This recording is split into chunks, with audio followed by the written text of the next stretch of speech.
नमस्कार, जय हिंद, जय भारत। मैं पंकज कुमार ये वीडियो लोनी गाज़ियाबाद से शूट कर रहा हूँ। ये जगह सोनिया विहार दिल्ली बॉर्डर के पास पड़ती है और ये वीडियो शूट करने का एकमात्र उद्देश्य है, इस वीडियो का विषय है कि केंद्र सरकार द्वारा एक नीति जो उनके निचले कर्मचारियों के लिए ग्रुप सी और ग्रुप डी के लेवल पर अपनाई जाती है, अनुकंपा नियुक्ति की मैं बात कर रहा हूँ। उसके अंतर्गत किस तरीके से जो जिन केंद्र कर्मचारियों ने अपनी जान गंवाई है बीते कुछ सालों में, उनके परिवार के साथ किस तरह का भद्दा मजाक किया जा रहा है, ये वीडियो, ये संदेश उन सभी लोगों तक पहुंचाने के लिए मैं शूट कर रहा हूं, ताकि मेरी आवाज़ और उन सभी लोगों की आवाज़ जो बिल्कुल अनसुनी कर दी गई है, जिन लोगों के साथ ये भद्दा मजाक हो रहा है, ताकि ये संदेश सही जगह तक पहुँचे, ये आवाज़ बुलंद हो। इसलिए मैं ये वीडियो शूट कर रहा हूँ। इस वीडियो के पीछे कोई भी ऐसा उद्देश्य नहीं है जो किसी एजेंडे को लेकर चल रहा है। ये वीडियो शूट करने का एकमात्र उद्देश्य है कि जो न्यायपूर्ण बात है, जो न्याय संगत बात है, उसको सुना जाए और जो न्याय मेरे जैसे परिवार को मिलना चाहिए वो मिले। इसलिए कोई भी ज़्यादा भूमिका बांधते हुए मैं सीधा विषय पर आता हूँ। विषय ये है कि मेरे पिता स्वर्गीय श्री दिनेश कुमार मुनि, वो एक केंद्र कर्मचारी थे। पर्यावरण एवं वन मंत्रालय में वो स्टाफ कार ड्राइवर के पद पर नियुक्त थे। डायरेक्टर जनरल के ऑफिस में वो कार्यरत थे और उनका निधन कोरोना महामारी के दूसरे वेव में 17 मई 2021 को हुआ। और उसके बाद जो भी हमारे परिवार की स्थिति थी, एक शोकपूर्ण वातावरण था। हम सब लोग डिप्रेशन में थे। मैं, मेरी माताजी और मेरा छोटा भाई और मेरे पिताजी को मिलाकर हम 4 लोग थे। और बात यह है कि ना सिर्फ मेरे साथ ये हुआ है, बल्कि बहुत से लोगों ने, बहुत से केंद्र कर्मचारियों ने कोरोना काल के दौरान अपने परिजनों को खोया है, जो उनके परिवार के मुख्य आय के स्रोत थे, जिनके ऊपर पूरा परिवार निर्भर करता था, जिनके संरक्षण से परिवार चलता था, उन्होंने अपनी जानें गंवाई। अब बात आती है कि केंद्र सरकार की प्रणाली है कि वो ऐसे सभी परिवारों को जिनको तत्काल प्रभाव से इस अनुकंपा नियुक्ति की सहायता की ज़रूरत है, वो इसकी तरफ ध्यान दे। मगर मुझे बड़े अफसोस के साथ कहना पड़ रहा है कि बीते हुए 3 साल जब मैंने इस चीज़ को बड़ी बारीकी से खंगाला और बहुत प्रयत्न किए कि हमारी कुछ मदद हो पाए, सरकारों तक हमारी आवाज़ पहुंच पाए, बिल्कुल दरकिनार कर दिया गया। कोई सुनवाई नहीं हुई।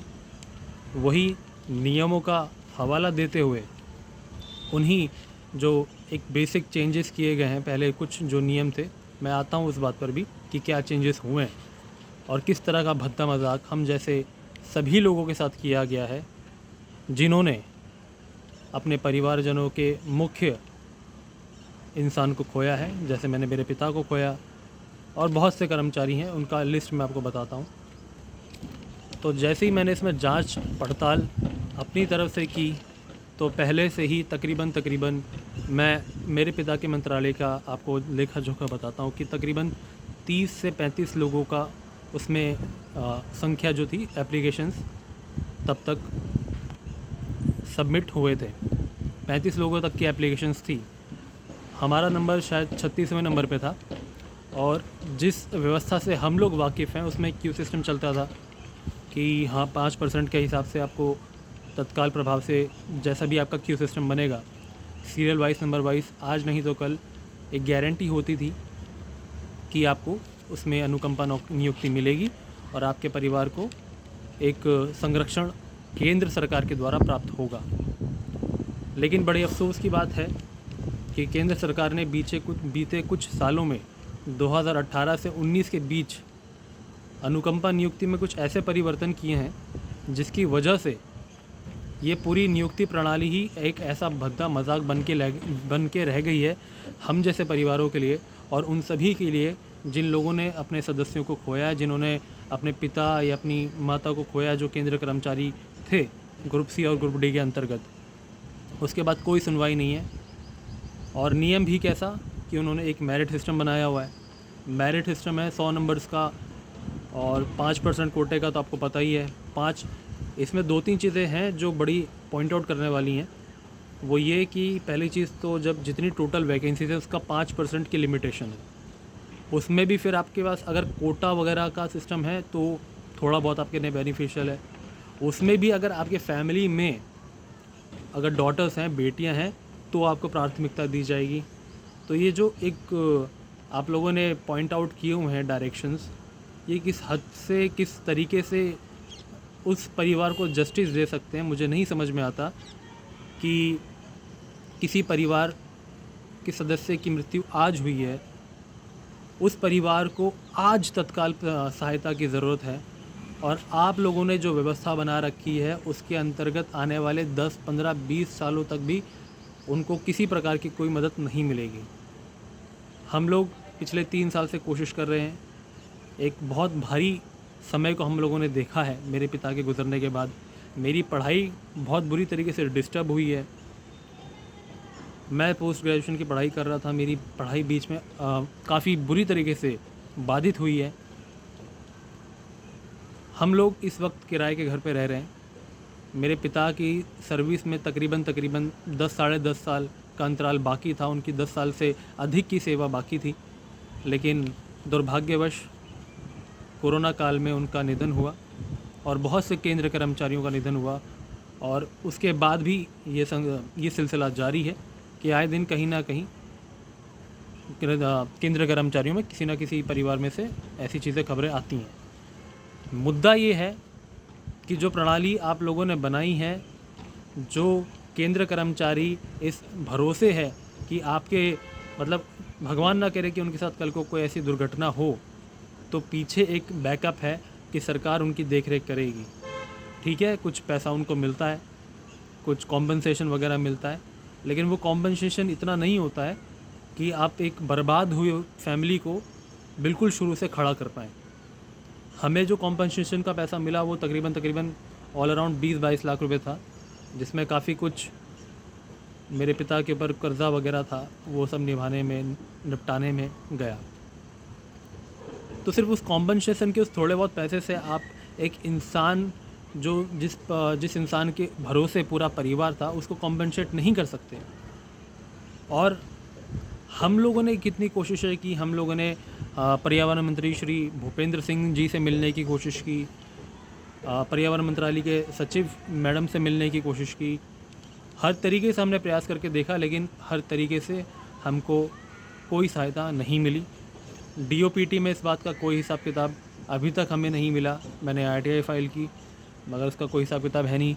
और मैं चाहता हूँ कि मैं आपको ये चीज़ें शो करूँ, बट अभी क्योंकि मेरे पास उतना टेक्निकल असिस्टेंस नहीं है, तो मैं आपको ये चीज़ें वर्बली बता रहा हूँ। तो हम लोगों ने कोशिश की कि जितने लोग हैं और जितने लोगों तक ये मैसेज जा रहा है, मैं आप सभी लोगों से ये निवेदन करना चाहता हूँ कि आप सभी लोग इकट्ठा हों।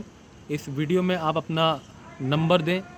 जिन भी लोगों की अनुकंपा नियुक्ति में अभी तक नियुक्ति नहीं हुई है, मैं चाहता हूं कि आप सभी लोगों की आवाज़ सरकार तक पहुंचे और उन मजबूत लोगों तक पहुंचे जो हमारी आवाज़ को गंभीरता से लें और सरकार के समक्ष रख सकने में सक्षम हो।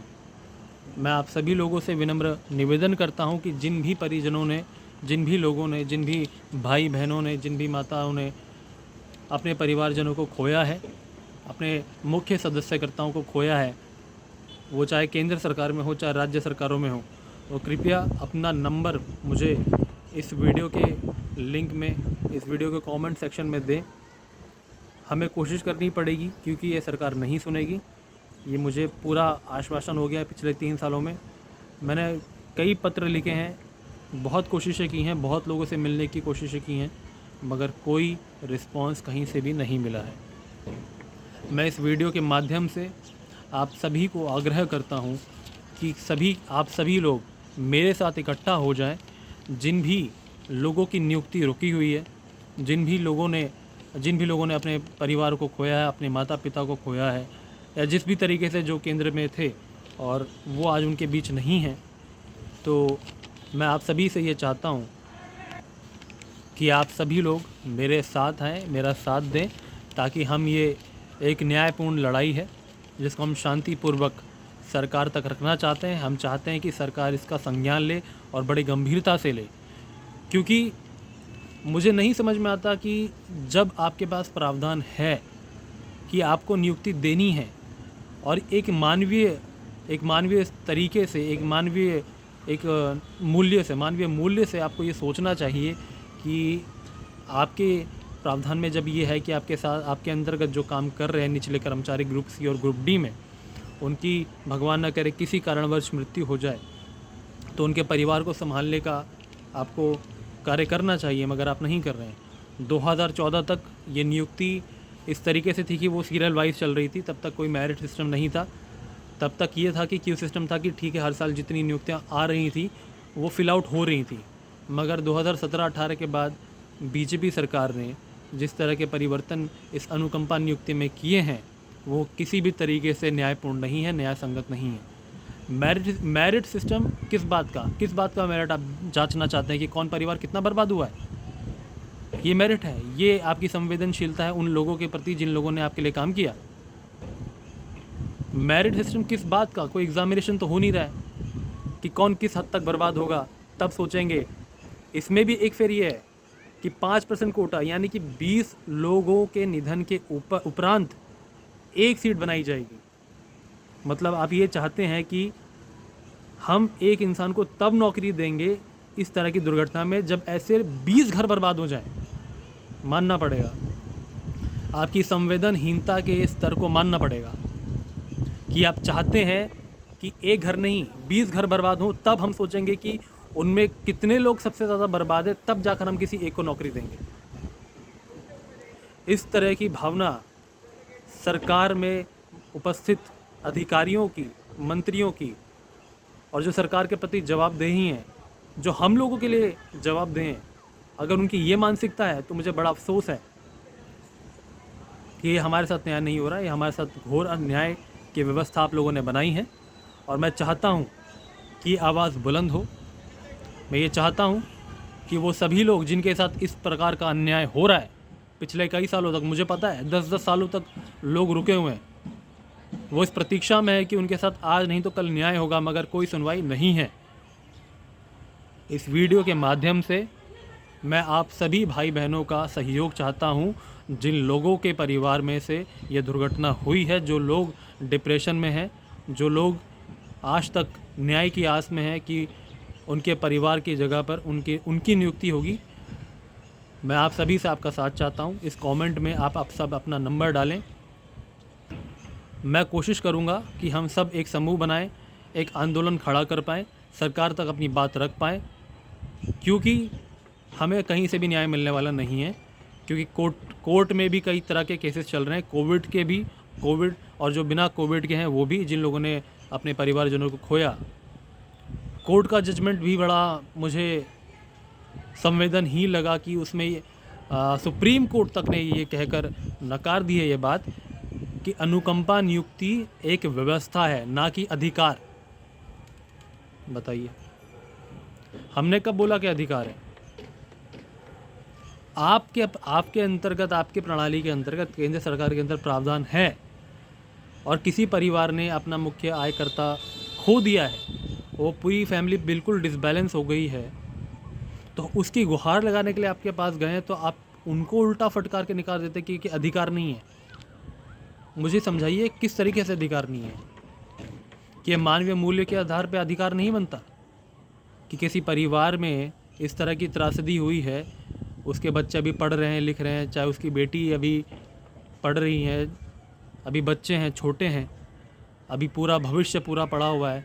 अभी मैं खुद इस वक्त मैं 26 साल का हूँ, मेरी पढ़ाई पिछले 3 साल से बहुत बुरी तरीके से बाधित है। मैं एक्सक्यूज़ नहीं दे रहा हूँ, बट ये है कि जब आप अपने पिता को खोते हैं या फिर अपनी उस इंसान को खोते हैं जिनके संरक्षण में आप अपनी प्रगति कर रहे होते हैं, और वो छत अचानक से, वो साया अचानक से छिन जाए, तो जिस तरह के दुष्परिणामों का सामना करना पड़ता है जो हम लोगों ने किया, और उसका नतीजा आज ये है कि अब हम लोग एक किराए के घर में हैं और हम लोग बहुत कोशिश कर रहे हैं अपने आप को दोबारा अपलिफ्ट करने की, मगर मैं बता नहीं सकता कि हम लोगों ने किन परिस्थितियों का सामना किया। ये बात वो लोग ज़्यादा बेहतर समझेंगे जो लोग इस स्थिति से गुज़र रहे हैं। मैं उनकी स्थिति को समझ सकता हूँ और वो भी मेरी स्थिति को समझेंगे। मैं इस वीडियो के माध्यम से केंद्र सरकार के ख़िलाफ़ इस आवाज़ को बुलंद करता हूँ। मैं कोशिश करूँगा कि मेरी ये आवाज़ leader of opposition Shri Rahul Gandhi ji तक पहुँचे, ताकि वो ये बात, हमारी बात, हम सब की बात संसद तक पहुँचाएँ कि किस प्रकार केंद्र सरकार अपने कर्मचारियों के साथ एक अन्यायपूर्ण व्यवहार कर रही है। मैं श्री राहुल गांधी जी से अनुरोध करता हूं कि अगर उन तक मेरा ये वीडियो पहुंचे तो मैं उनसे मिलकर अपनी पूरी अवस्था आपको बताना चाहता हूं, और ना सिर्फ मेरी बल्कि उन हज़ारों कर्मचारियों की जिन लोगों ने अपने परिवार में से मुख्य आयकर्ताओं को खोया है। मैं चाहता हूं कि आप हमारी सुध लें कि उनके परिवार, केंद्र कर्मचारियों के ग्रुप सी और ग्रुप डी के अंतर्गत आने वाले परिवारों की क्या दशा है जब से उन लोगों ने अपने परिवारजन, मुख्य आयकर्ता को खोया है। क्योंकि मुझे और कोई रास्ता नहीं दिखाई देता। न्याय के जितने संस्थान हैं, मैं हर जगह से होके आ चुका हूं, और मेरे अलावा बहुत से लोगों ने प्रयास किए हैं, कोर्ट केसेस की हैं, DOPT में बहुत सारे ITI फाइल्स किए हैं, मगर कोई ना कोई रिस्पांस देने वाला है, ना कोई डाटा देने वाला है। मैंने खुद प्रधानमंत्री कार्यालय में कई पत्र दिए हैं जिसका जवाब ये आता है कि ये उनका कंसर्न नहीं है, यह DOPT का कंसर्न है, और DOPT की तरफ से कोई स्पष्ट जवाब हमें कभी नहीं मिला।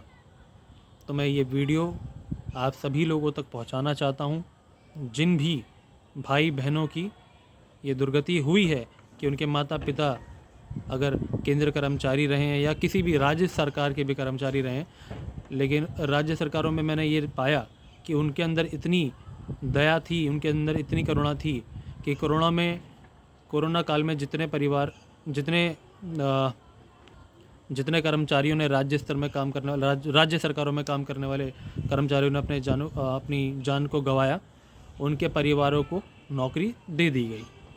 लेकिन केंद्र सरकार में ये दया, ये करुणता दूर दूर तक नहीं दिखाई दी, बल्कि एक टाइप का इग्नोरेंस, एक टाइप की अवहेलना जो की गई है वो बहुत पीड़ादायक है, बहुत ज़्यादा, जिसके लिए कह सकते हैं ना कि एक पत्थर दिल टाइप की जो नीति बनाई गई है वो बिल्कुल भी न्याय उचित नहीं है। इसीलिए मैं प्रार्थना करता हूँ आप सभी लोगों से कि आप सभी लोग मेरे साथ जुड़ें, अपना मोबाइल नंबर मेरे साथ शेयर करें अपने कमेंट सेक्शन में। मैं एक व्हाट्सएप ग्रुप बनाऊंगा, हम सब इकट्ठा होकर इस बात का विरोध करेंगे। किस तरीके से करना है, कब करना है, ये सब मैं आपके सुझावों से, आप सभी के सबके सजेशन के बाद ही निर्धारित करूंगा, मगर उसके लिए हम सबको पहले खड़ा होना पड़ेगा, अपनी आवाज़ को इकट्ठा करना पड़ेगा, तभी ये गूंगी बहरी सरकार हम जैसे लोगों की तरफ ध्यान देगी। हमें पता है कि मौजूदा सरकार सुनना नहीं जानती है, सिर्फ सुनाना जानती है। इसीलिए इस बार के लोकसभा इलेक्शंस में उनको इसका नतीजा मिला है, और मैं इसी वजह से हमारे leader of opposition Shri Rahul Gandhi ji से मैं बहुत विनम्रपूर्ण निवेदन करता हूं कि अगर उन तक मेरा ये संदेश पहुंच जाए तो मैं आपसे विनम्र निवेदन करता हूं कि कृपया आप मुझे अपने पास बुलाइए। मैं आपको पूरी व्यवस्था से अवगत कराना चाहता हूं कि किस प्रकार की धांधली, किस प्रकार की कठोरता केंद्र सरकार ने अपने कर्मचारियों के लिए और उनके परिवार के प्रति बरती है, जिसके दुष्परिणाम वो यहाँ वहाँ भटक रहे हैं। क्योंकि इसका मैं खुद भुक्तभोगी हूँ, और मैं इस बात को बहुत स्पष्टता के साथ आपके समक्ष रखूँगा, और मैं चाहूँगा कि आप हम सब की आवाज़ बनकर संसद में सरकार से सीधा सवाल पूछें कि आप लोगों ने उनके लिए क्या किया जो दिन रात 24 घंटे आपके लिए काम कर रहे हैं। उनके लिए ना कोई सैटरडे है ना कोई संडे है। सरकारी नौकरी सुनने में बड़ी अच्छी लगती है, लेकिन हमें पता है कि सरकारी नौकरियों में कोई सैटरडे संडे नहीं होता है। उनको जब बुलावा आता है वो तब जाते हैं। मेरे पिता एक ड्राइवर थे, परमानेंट ड्राइवर थे, और वो एक टांग पे खड़े रहते थे। उनके लिए कोई संडे ऑफ नहीं था, कोई सैटरडे ऑफ नहीं था। उनको जब बुलाया जाएगा वो तब जाएंगे। अब ऐसे लोगों के साथ, उनके परिवार के साथ अगर आप न्याय नहीं कर सकते तो मुझे बड़ा अफसोस है कि आप सरकार किस भावना से चला रहे हैं। ये बड़ा संदेहास्पद है। तो मैं इस वीडियो को ज़्यादा लंबा नहीं करूँगा। मैं बस उन लोगों से ये डायरेक्ट कन्वर्सेशन कर रहा हूँ जो लोग मेरी तरह इस दुष्चक्र को भोग रहे हैं, कि आप सभी लोग जिनकी अनुकंपा नियुक्ति उनका अधिकार है, सुप्रीम कोर्ट के हिसाब से तो नहीं है मगर मानवीय अधिकार की तरफ से है, तो आप सभी लोग कमेंट सेक्शन में मुझसे कनेक्ट रहें, मुझे बताएं। और ये अनुरोध राहुल गांधी जी से भी है, माननीय लीडर ऑफ अपोजिशन से, कि अगर उन तक मेरी आवाज़ पहुंच पाए तो कृपया आप मुझसे संपर्क करें या मुझे अपने पास बुलाएं और हमारी आवाज़ प्लीज़ संसद तक पहुंचाएं, सरकार के समक्ष सवाल रखें और हमें न्याय दिलाएं। मैं पंकज कुमार अगले वीडियो में आप सबसे दोबारा मिलूँगा कि हमारी इस पहल की जो शुरुआत मैंने जो करने की कोशिश की है उसका क्या आउटकम निकला है। मैं दोबारा बहुत जल्द आप सबसे साझा करूँगा और आप सबसे निवेदन करूँगा कि आप सब लोग मेरे साथ जुड़ें, मेरा सहयोग करें। सिर्फ मेरे लिए नहीं, हम सभी के लिए, जिन लोगों को न्याय मिलना चाहिए इस अनुकंपा नियुक्ति के अंतर्गत। यही आपसे निवेदन है। आप अपना कमेंट में अपना नंबर दीजिए, अपनी व्यथा लिखिए। मैं इस बात को कोशिश करूंगा कि राहुल गांधी जी तक पहुंचा सकूं, और वो इस वक्त देश के लीडर ऑफ अपोजिशन है। अब मुझे लगता है कि सरकार से सवाल पूछने के लिए उनसे बड़ा क्रेडिबिलिटी वाला इंसान इस वक्त तो नहीं है। और मैं आप सभी से निवेदन करूंगा कि आप मेरा सहयोग करें। मैं पंकज कुमार आप सबसे अगली वीडियो में दोबारा मिलूंगा। तब तक के लिए नमस्कार, जय हिंद, जय भारत।